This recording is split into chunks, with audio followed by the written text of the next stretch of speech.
Hello, everyone, and welcome to this week's episode of the Marketing with a Book podcast, sponsored by Indie Books International. That is www.indiebooksintl.com. I happen to be the chairman of Indie Books International, and I'm a bit of the poster child for what can happen when you write the right book. 22 years ago, I published my first book, Growing Your Business, and it became the anchor tool and gateway tool to building my little empire. Since then, I've published 5 more books and have got 2 more in the queue. But we meet here in our podcast and interview successful authors and speakers and influencers along the way. And today's guest is amazing. And I've been looking forward to this. She not only is our guest, but her last name is Guest. Her name is Julie Guest, which I guess means that she is a super guest. Let me give her a bit of an introduction. She is one of America's top business strategists, a best-selling author, and a popular speaker. She is the CEO of Bolder and Louder, a full-service marketing agency specializing in branding and transformational marketing, and is the host of her own popular podcast, The Client Stampede.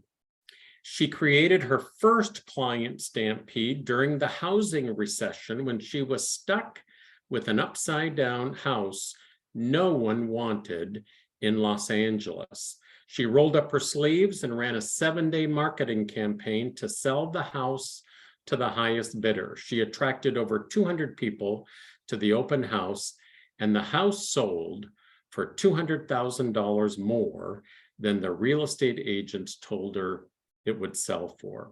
She is regularly featured in various media, including Forbes, the New York Times, USA Today, Entrepreneur Magazine, and many others. Her new book, The Client Stampede, 7 Simple Steps, is available on Amazon and in all leading bookstores. Julie, welcome to the Marketing with a Book podcast. Thank you, Mark. It's a pleasure to be here. And thank you for your very kind introduction. Well, you're welcome. It's nice to have you here. And I'd love to just dive right in, ask you some questions about marketing to the affluent and the super affluent. But first, I'd love to get a bit of a window into your world. If you could just share with us what we refer to as your defining story. How did you get from where you are to where you are today? Sure. So you can probably tell from my accent that I'm not originally American. I am originally from New Zealand, actually, and I moved permanently to the States in 2005. And the short version is that in a prior life, I was an attorney, but I actually started my first business in high school selling boxer shorts. And I ended up hiring 20 of my classmates. We had a great time. We basically had sewing bees, and we would sew and sell boxer shorts to every father, every brother that was in like a 50-mile radius of our homes. So I knew that I loved being an entrepreneur. I knew that I loved sales and marketing. I saw firsthand the power of that. Went to college, ended up deciding I was going to do law, practiced law and hated it. But I got a transfer to Los Angeles with the company that I was working for. And it was actually there that I ended up quitting my horrible corporate job that I hated so much. I literally did a cold turkey and started my freelance copywriting business in Los Angeles. It was a total baptism of fire, and I don't recommend anybody doing that because it was a very stressful time in my life. But the thing that got my business going the fastest is I like you, I wrote a book, and it wasn't a particularly good book, but what it did is it helped my target clients make a really great decision about the right questions to ask a copywriter before hiring them and the biggest mistakes. I mean, it's the simple formula. And that little book, I went and got I think I got 250 copies published. I gave copies to my entire sphere of influence. And somehow that little book got into the hands of an executive at a Fortune 100 company at Coke. And we ended up getting them as a client, and things just started snowballing from there. So that's kind of my first, how I got started story. But my second story that is really important is the one that you alluded to in the introduction, which is really the power of marketing to create its own demand, no matter what the economy is doing. And I think that's a really important point for us to kind of talk about, especially because right now we're going into some pretty strong economic headwinds, and the media are talking about there being a recession. And so just by way of background, I had purchased a home in Los Angeles at the very height of the market. I proudly paid the top dollar, had beaten out, I don't know how many other buyers, but had bought the house. It was on a little tiny postage stamp of land in Los Angeles. I could see my 3 neighbors almost into their kitchens and living rooms, and it had a pool at the back.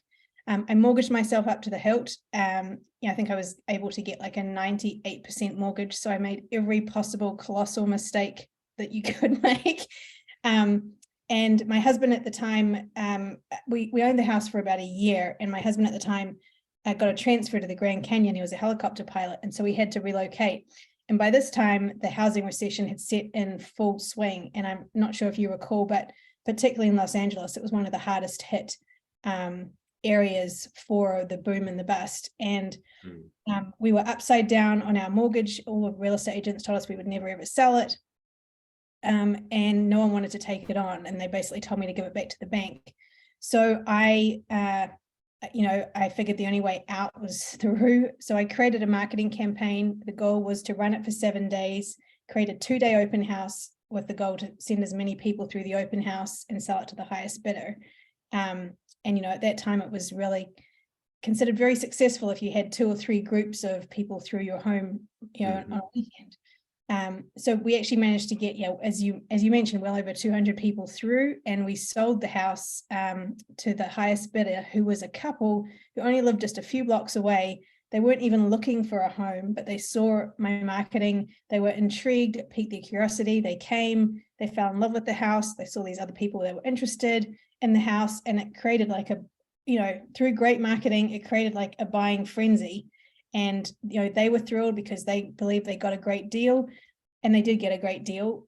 We were thrilled because we got more than we got full price for the house, which was $200,000 more than the real estate agents told us. So I just illustrate that because as things get harder in the economy, and especially in the media, like it's just really important to keep in mind that having the right marketing and writing the right book, as you say, Mark, is just so critical to create your own bubble and your own demand, because demand continues no matter what. It's just about harnessing that. That certainly, is an impressive story, and I want to come back to it. But if I could just circle back to something else you said, because I don't know you and you don't know me, but I think that we have a couple things in common that are going to be interesting to our listeners and viewers. You said something, and you said I wrote a little book, and then you said it wasn't a good book. What do you mean by it wasn't a good book when it came out and it helped you land a great client? Okay, so great question. So to me, like because I'm in the business of marketing, and our agency has, authored, probably well over 100 books for our clients, my statement is a comparison, because I did my very best at that time, and the book definitely did the job. But compared to what it would be now if I redid it, it would be completely different. But you're right, it was a great book because it did its job of selling. It was, and the reason I say that is that sometimes I've taken a few bullets along the way for my first book, which was a small book. And in the beginning, everyone said, Mark, you're a pretty sharp guy. You know what you should do? You should write a book. But my confidence as a writer wasn't very high. And I started to ask questions. Well, what should it look like? And how long should the book be? And when you're looking for well-intentioned advice, you're going to get it. Mhm. And they said, Mark, it should be 50,000 words and it should be 10 chapters and you should charge a lot for it. And if you don't, nobody's going to take it seriously. So I wrote a 50,000 word manuscript. And when I got done with it, I thought there's a lot of crap in here. Yes. And I cut 43,000 words. And I was left with a small mass market size paperback book, 77 pages. And I broke every rule in the publishing and, editorial Bible. But I've moved over 80,000 copies of that little book. And so I shared that story, and I wanted to hear a little bit about your story with your first book, because I think so often people get caught up in the perfection trap. And they want to dot every I or cross every T before they get something out. So I'd love if you could just sort of go behind the curtain a little bit and talk about that first not so good book that worked. Absolutely. And I couldn't agree with you more. I mean, in my experience, having worked, with hundreds of clients in over 72 different industries, the small books, I call them the little package of dynamite, are all that you need to get the job done, right? Forget the 50,000 word or, oh my gosh, or 100,000 word, length book. That's kind of not what we're talking about. The whole point of writing a book to use as a marketing tool, in my opinion, is to really do three things. It's one, to grab the curiosity and the interest of your target market, like a beacon in the night. It's got to really pull them in. Second thing is that it's got to give them immediate value, right? Whether that just be from reading the back of your book and maybe the introduction, it doesn't matter, but they have to get something like, oh, I didn't know that, this person just helped me. And then the third thing is, if you've done a really good job and all the pieces line up, it has to really build trust and rapport with your reader and motivate them to take an action, whether that be calling you, doing a download, right? And when you strip the right business book back to its bare essentials, those are the only three criteria that it needs to fulfill. And just like you, my simple little book was less than 10,000 words, and I will say that our business books that are the most effective are all around that 10,000 word mark. Yes, we do 15,000. Yes, we'll push it to 25,000. But, I really look at that Pareto principle, do the 20% of the work that's going to get you the 80% of results. And our little books really do perform wonderfully. I feel like I've met my soul sister. I'm here. And I don't know if you have a copy of your first book, but I'll trade you my little book for your little book, because I'm going to order the Client Stampede. But I'm very intrigued by the fact that you and I have had a similar journey in that we started with a book that might be perceived as not very good, but I think,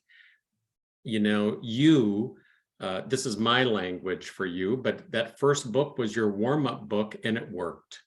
Absolutely. And it was a game changer for my agency. And it was off of that book, just like with you, that we grew and people found us. And I always say to our clients, like, the most valuable tool that you can have in your marketing engine, your marketing system, is a book the right book that positions you as an expert in your industry.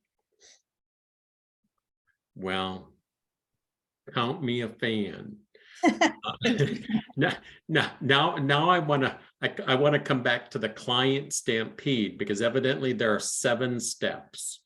Yes. Can you give us step 1 and unpack that a little bit? Sure. So the 7 steps are, it's basically the formula that I've been using the entire time that I've been marketing, and I really put it to the test with selling my own house.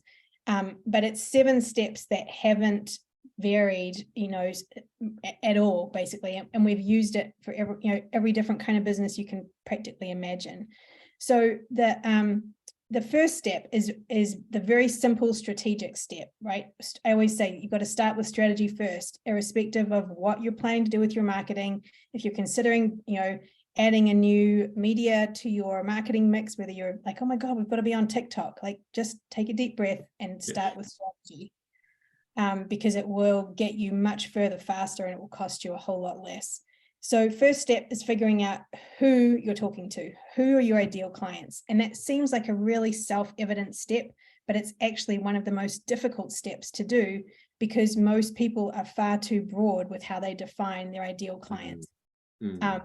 And one thing to do, it's kind of like the quick way to do it, is to look at who you've had success with to begin with, right? So of all the clients that your agency or your company or you've consulted with over the years, which of the ones that you've enjoyed working with the most, and who's written you the biggest checks, frankly, because not only is your target market got to have a need for your services, but they've also got to have the money to pay for them and the authority to buy. And those are 3 different layers. So the step one, is like a really important strategic kind of deep breath and a real focusing. And once you get that right, and you can kind of really bed that down, then the other 6 steps follow really beautifully and they all kind of fit together like a jigsaw puzzle. You said something, and I might not repeat it back to you perfectly, but you said one of the mistakes that people make is they're far too broad in the beginning. Is there a second mistake that people sometimes make? Yeah, I think that as professionals, and business owners and salespeople, like it's almost like we have ingrained in us an ability to want to appeal to everybody, and the most powerful marketing does an equally good job of attracting the right prospects to your company, but it does also an equally powerful job of repelling the wrong ones. And it's that fear of rejection or criticism or whatever it is from the wrong target market that prevent people from taking that brave step to be really, really targeted with who they're wanting to serve and be a hero to. I hear you, because we're about to release the 23rd anniversary edition of my book, Growing Your Business. And so congratulations. Yeah, thank you. Have you considered reissuing your first book and brushing and polishing and flossing it, or I have, but we've evolved the like the Client Stampede, which I actually have a copy of here, I'll hold it up for you, is kind of a version of that. Okay. Because this is, you can see it very well. This is sort of like the nuts and bolts behind the curtain. This is how to do it. And it's a strategic book. So it's not something that has to be updated every single month because algorithms change. It's basically strategy and positioning, and it's the starting point for any company that's wanting to grow and making marketing decisions. So within that, yes, you add in the media, but you go through these 7 steps, and basically it's like a bouncing ball. You just follow them along, and then by the time you end, you've got this incredible system. But the cool thing is that any improvements that you make at any of the steps will lift everything. And so am I hearing you correctly that your first book was a precursor to this book? In a sense, yes. So the first book was really, as a freelance copywriter, like teaching agencies the difference between the different kinds of copy, direct response advertising, like how to get the most out of hiring a freelance copywriter, and then companies who are looking for in-house marketing help, how to hire the best person. So the Client Stampede is much more of a sophisticated message in a sense. But you brought up an interesting point. I never really considered re-releasing it again, but perhaps I should. Well, I would say yes, because there was success in that book, And obviously your audience is bigger now. So I'd give that some thought. I really would. That's a great suggestion. Thank you. I definitely will. You know, my term for what you have now, the Client Stampede, sounds like you have what I call your signature book. And your warm-up book worked and worked well. And so give it some thought. I think it could turn into, it could be the little winner, the little book that could make a big difference and complement the Client Stampede. Of the other 6 simple steps, or sometimes not so simple steps, but critical or essential steps, pick one more and give us a little bit of insight into it. I don't care if it's number 5 or number 2 or number 7. Okay, so the second step is creating irresistible messaging, which is a really, really important step, but I'm not going to talk about that because we could go off onto all kinds of really cool tangents. What I'm going to do is talk about step number 6, which is building your marketing engine, right? And what I want to explain is that when you have a decision to make about investing your marketing budget, essentially all marketing expenditure falls into 2 categories. There's what I call your marketing engine category, which are your evergreen marketing tools that you invest in that can be used again and again and again. So your website, for example, your book, if you invest in creating a book, if you invest in having really great billboard creative created, right? Those are all pieces of your marketing engine that your company can leverage over and over and over again. And the bigger your marketing engine, the further and faster your company will grow. But then, just like a vehicle, your marketing engine needs marketing gas to run. And so your marketing gas is your typically monthly marketing expenditure that once it's used up, it's gone. So that is, for example, your media spend. So everything that you're spending on Facebook campaigns, TikTok advertising, if you're paying to put magazine advertisements in a trade magazine, like all of that is marketing gas. And most people don't make that separation. And I think it's really, really important, particularly now as we're getting into these more turbulent waters, that more businesses should focus on creating the strongest possible marketing engine for their businesses, and just stop doing so many marketing tactics, which typically is just marketing gas, and they're just burning through the money. They're not necessarily getting any kind of return on it. And once that money's gone, it's gone. Like there's no residual value to it. Well, of the 7 steps, you identify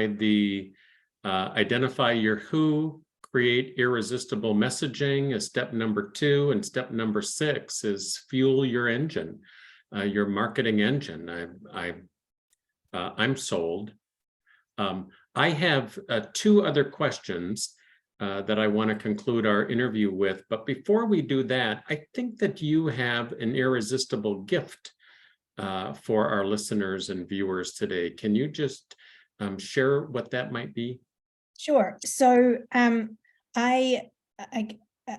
somebody who always, wants to just get to the bottom line. Like when I read something, I'm like, okay, let's just where's the takeaway here? And so what I'm happy to give anybody listening here is the first 100 pages of the Client Stampede. And that will be enough to get you, there's some really good do's and don'ts. There's some immediate takeaways. I think you might even get to step number 3, which if you can get your business, if you can just start implementing a few of those things, will take your business to the next level. So I'm happy to do that. And it's not available anywhere else. This is just a one-time thing that I will do for you.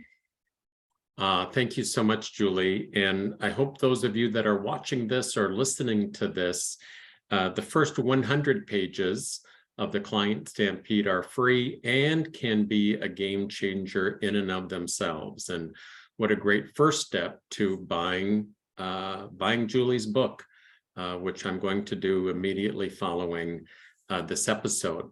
Julie, my last 2 questions are the 2 questions that I love to ask every guest that I personally interview.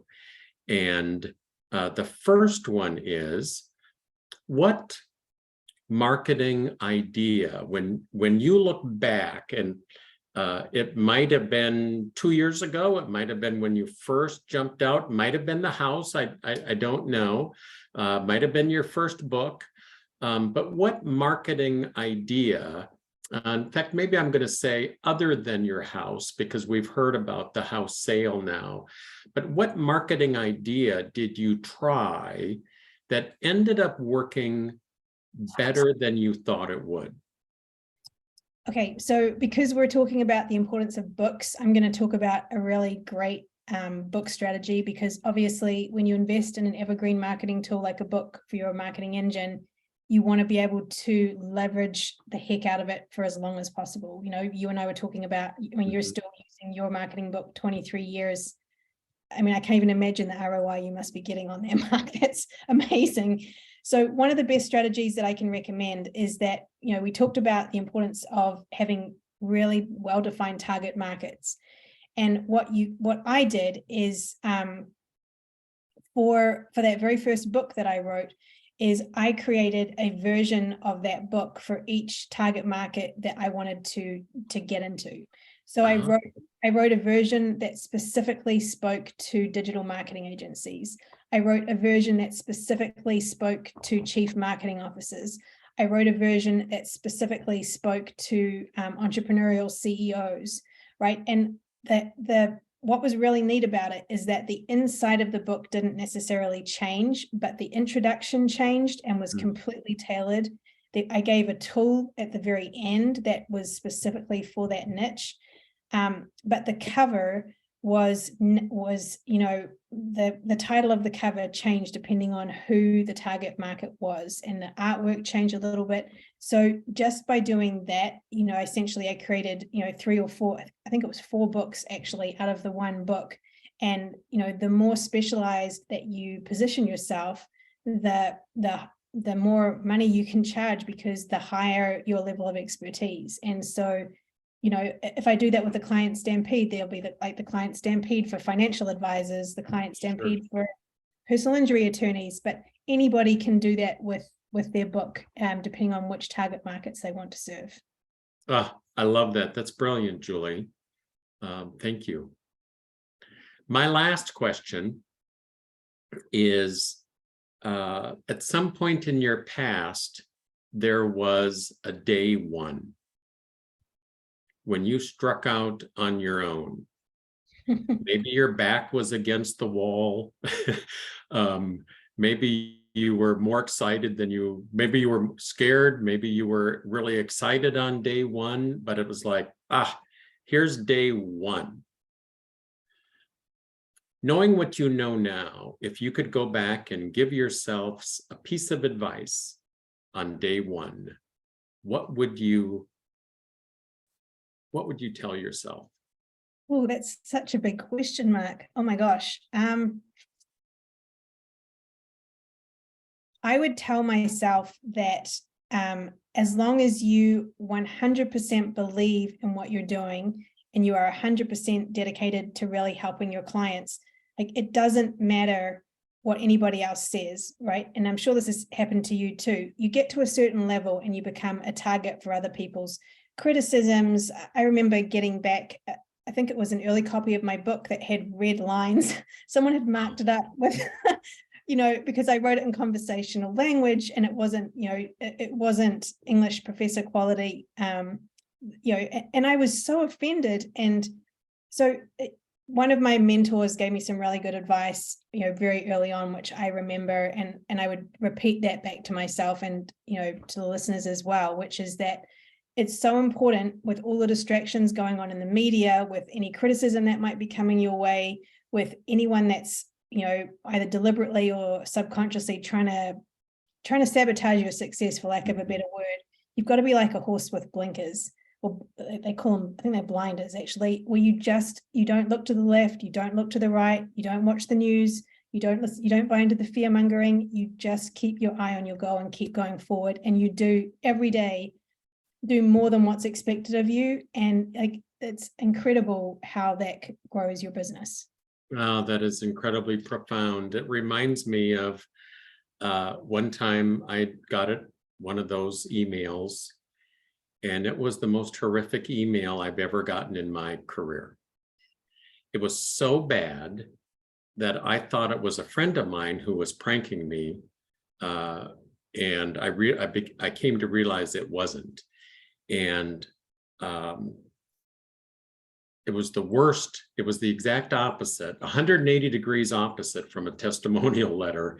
And a week later, I got a fax from another reader who I did not know, who took it upon himself to fax me a letter and said, Mark, I recently spent $8,000 with a marketing consultant, and I got more out of your $8 book than I did working with that consultant.